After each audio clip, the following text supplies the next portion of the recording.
that were gently gyrating in time to the tune he was listening to on his headphones.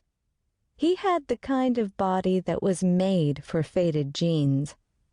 A flat belly, a perfectly rounded male fanny, slim hips, and muscular thighs.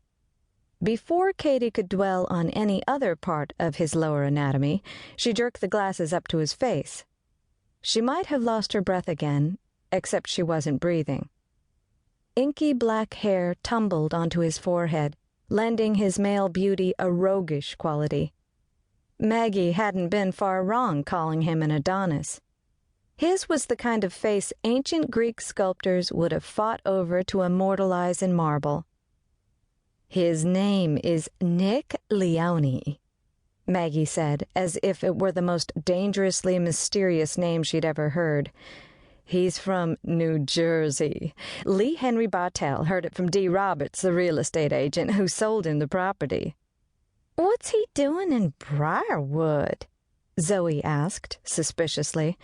In a nervous habit, she ran a forefinger back and forth over the plastic name tag on her nurse's uniform. Katie forced herself to plunk the binoculars down on the table, embarrassed over her own involuntary reaction to the handsome stranger. She was no drooling man-watcher. She had a business to run. "He must not know about the law against people from New Jersey moving to Virginia," she said in a teasing voice. Zoe was too wrapped up in her musings to hear. "I thought he sounded like a Yankee," she murmured.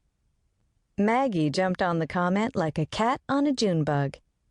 "You heard him talk? You met him? Where? What's he like? He doesn't have a funny voice, does he? That would just ruin it for me if he had a funny voice. Where'd you see him?"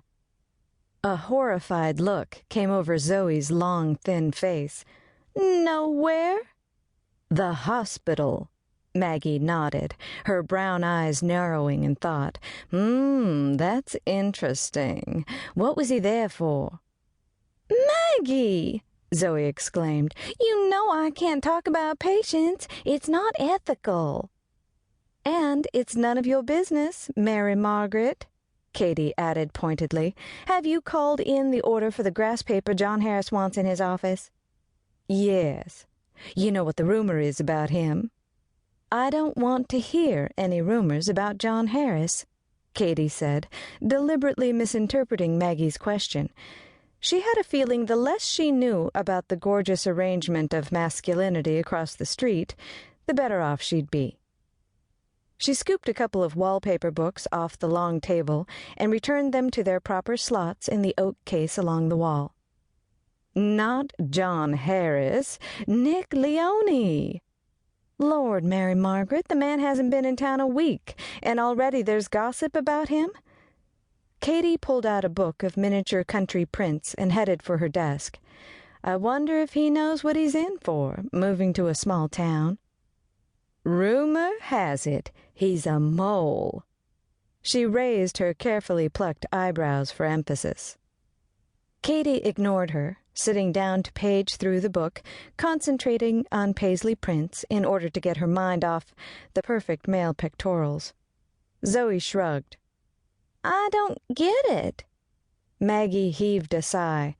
"A spy for the company, an agent for the CIA. You know, 00, license to kill. They're called moles.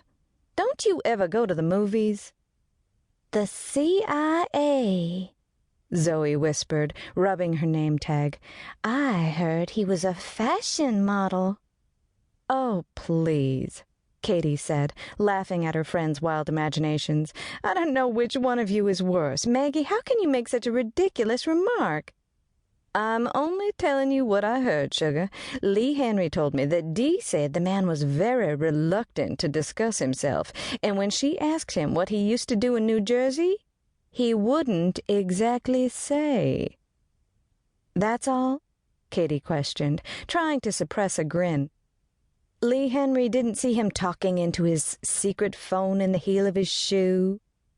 Zoe muttered to herself, "So that's how he came by that gunshot wound." "Gunshot wound?" Maggie bolted out of her chair to lean across the table and over her friend.